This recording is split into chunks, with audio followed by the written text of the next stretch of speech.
say I'm a high school kid. I reach out. I'm like, Jeff, I want to come work for you. I don't have any experience, and you put me into that apprenticeship role. Is that a formal role? Like, is there formal training? Is there a checklist I'm going through? Like, have you mapped out the career of a 17-year-old to 40 years old? Yeah, yeah, definitely. We put a lot of effort into it. Mm-hmm. So the basic apprenticeship period, we do it over the summer. So it's typically July and August. So right after the school year, and they essentially are laborers during the day. So they're on a job site, and they might be moving material. They might be doing a little bit of demo. They might be, you know, cleaning a job site. When you have this many projects, there's always a demand for labor. So filling those roles was pretty easy. And then they came to the office, and we would do like a 2 hour window of some module. So we would teach them, basic tools and Mm-hmm. safety, and then different materials, and then different fastening techniques, different cutting techniques, and really go through that 10-week program of all of these modules. And then, by the end of that period, you sort of decide, who you think has the aptitude for this, and where they might fit. And, we'll offer them a job, and then, so that's been a successful thing for us for probably going on 4 years now. I have that conversation with the younger kids to say, you can start and end your career here. We Yeah. we offer everything in between, because we're self-performing so much that everybody sort of seems to think that the natural progression is, you're apprentice, you're a carpenter, you're a lead carpenter, then you're a site super, then you're a project manager, and obviously that's not the case for us, because we would have 70 project managers and no carpenters. So my point is that I I have an affinity for the guys that just want to be carpenters, and Yeah.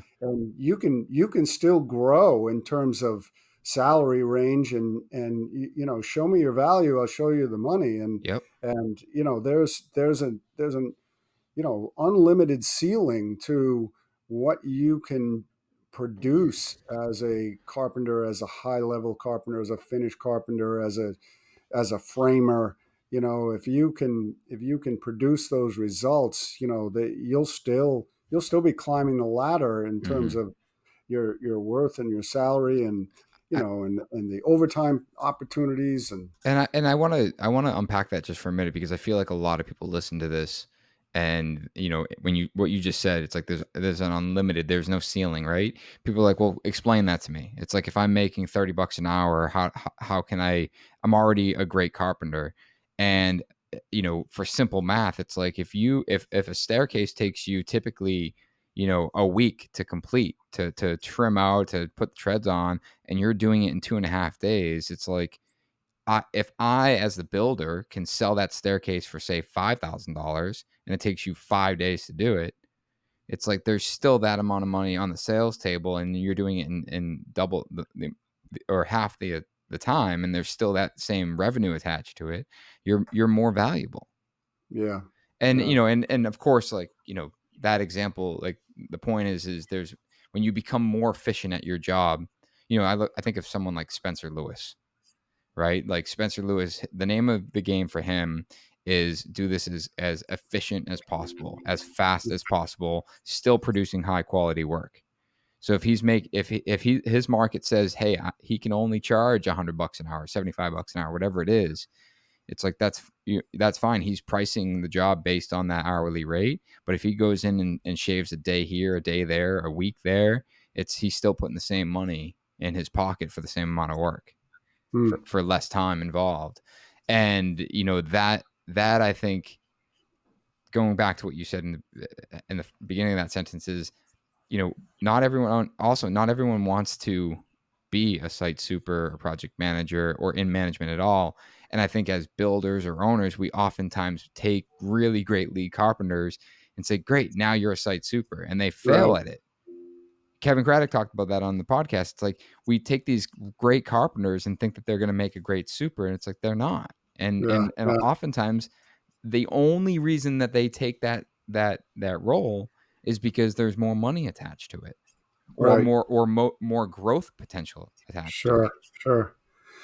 Yeah, I mean, I think at the high end where we are, there's that's what I mean by the ceiling.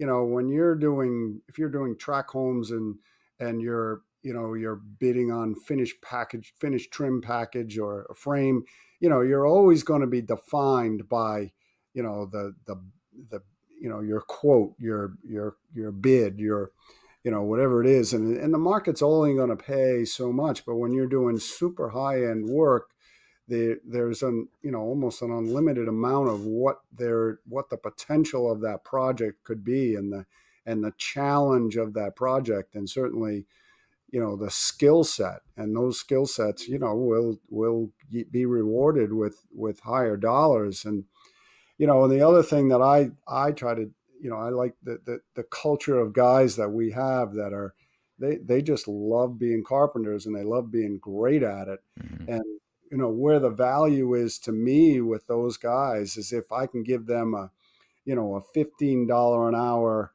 20-year-old and say, learn him up and expose him to this so that we can, there's the blended rate. I might be paying top dollar for the top guys and only making certain spread on those guys, but if you have an assistant that you making more spread on, you combine that and you have a blended rate that that is a better metric.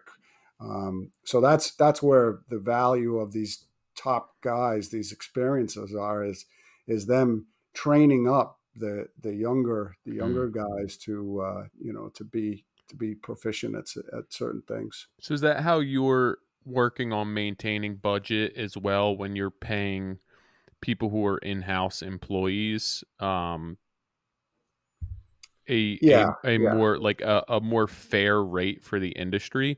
Because even while you're talking, I'm sitting here and I'm thinking about having all of these people in-house, and obviously that creates like a sustainable business model because if things slow down, you can keep people busy and not subcontract. Um, but at the same time, like the perks of subcontracting workout is that you're not owning the training, you're not owning the overhead and the labor burden and the mistakes as much as when you own that labor. And then it's like, how do you afford to own a higher dollar labor when you're trying to maintain budget? And to think of blending that rate with a lower rate, right? And you divide that in half. Now you have a middle of the road rate, but you're probably getting above average work for that rate. yeah. I mean, that's a great point. I mean, we work on that all the time. We're building out a crew to frame a house, and we know that we should be framing it for whatever it is, $30 a square foot, and that's what our sort of budget benchmark is based on. This is hypothetical. I don't know if that's an actual number, but and then it's all right. I can't have seven guys that are all making $45 to $50 an hour on that crew. Mhm. We have to mix that up and have some lower threshold guys that are helping to balance that budget, and again, that's how they're learning to become the higher guys. I want them all to be super successful. I want them all to be making the top dollar, as long as they're bringing others along with them, and we're making spread on the younger guys coming up, then the math works. And So I think it's important to highlight like the difference there, right? Because there are people who are building tract homes and they're very married to that cost. And I think that they see people who work in an area like you do where they see it as being cost plus and they're essentially like, well, yeah, they have that many employees because they're making money on everyone regardless. Like if they're paying an employee 75 and they're charging you 35% on top of that, of course, why wouldn't you own employees? But you have to consider that there's still a cap to what you can charge for certain trades and certain things. And in order to maintain budget, you still have to make those numbers work. And Sure. I would feel a lot of times that it would be harder to do that in house, owning that labor and keeping those mouths fed for longer than one job at a time than it is to just subcon. I mean, there's pros and cons to it, but I understand both models, but half the time I'm like, I'd rather just not own the labor burden and the headache and the learning curves and be like, this is your price. You screwed this up or you put people on the job that took twice as long. That's not my issue. Right. Than to try and have people in house and manage the budget and still get people paid fair wages. And then it doesn't end when that job's over. You have to Yeah. put them on the job after that and make sure that there's work lined up for them after that.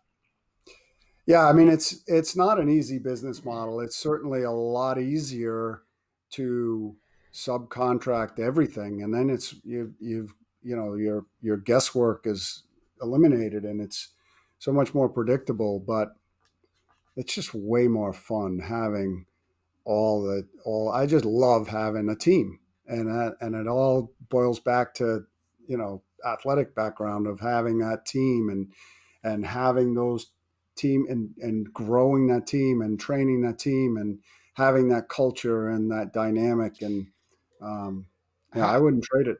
Wouldn't trade it. I I keep seeing this reference to sports teams, and obviously Steve, he's a coach, right? And him and I oftentimes share a lot of similar video clips of coaches, encouraging people. And Julian actually shared one the other day. I forget. I'm not a sports guy, so like he shared like it was like after a recent game, and he's like, I wish, like the goal is to like motivate a team in that manner. And so when you think about, I guess, your role, right? Like thinking about you as the owner when you're motivating your team or you're encouraging your team, what does that look like? Is it, are how are you getting them to buy into what Sweenor Builders is all about? Uh, well, I'm not a super motivating guy in terms of how I speak. Okay. Um, I'm the silent. I'm much more about humility than I am about boisterous. So it's You're just not sort of doing Woo Wednesdays? no, no. Um, yeah, even in the gym, it's quiet. There's no, that we have to sign up, no chit chat. It's all business. Um, So let ah, me stop you there for a yeah. second. So was that like with before Steve, was that an issue? Like did you, I guess where I'm going with this is, did you struggle to get your team to understand what the bigger picture was? No, I wouldn't say. I think where I struggled was that I didn't have, I didn't have the discipline in the hiring and firing process because I was too nice. Yeah. So you And hire quick and you fire slow. right. Yeah. And so I always had the company that I settled for, Hmm. that I was willing to tolerate. And that becomes toxic, when others are around you and they're performing at a high level, but you know I've tolerated somebody with not the same philosophy. And then once Steve took over that job, he made it very clear, especially during the onboarding process, that you know you'll be fired so fast that your head will spin. So, we don't tolerate anything now, and that has really changed the dynamic and the culture of who we have and how they react, how they behave, how they perform on a daily basis. It's the level has come up so much because of that. I mean, essentially, you're holding people accountable, and the people who are already on board who don't want to hear that are going to leave because Yeah, that's not their style. And then the people who come on board understand that culture and want that culture and are willing to sign up for that culture in the first place. yeah, you're exactly right. You hit the nail on the head. I mean, Oh, I just saw something. It might have been today where like Dion Sanders just did that with the team and had like a third of the team leave before they even started the season. It was basically Yeah, like, yeah, if you're not going to be the best player and you don't want to be here, you should just leave now because we want all the best players. And it's like, right. yeah, if this is who we want on our team, and if you're not cut out for that, there's nothing wrong with that or you. It's just like that's who we're trying to put together right now, and we need to shit or get off the pot. Yeah. I mean, I think the exact same thing as Deion Sanders. I think the guy's awesome. I just don't verbalize it. Yeah, yeah. I don't talk the talk. I just think that's going on in my head. Everything he's saying is going on in my head, and that's exactly how I run my life. But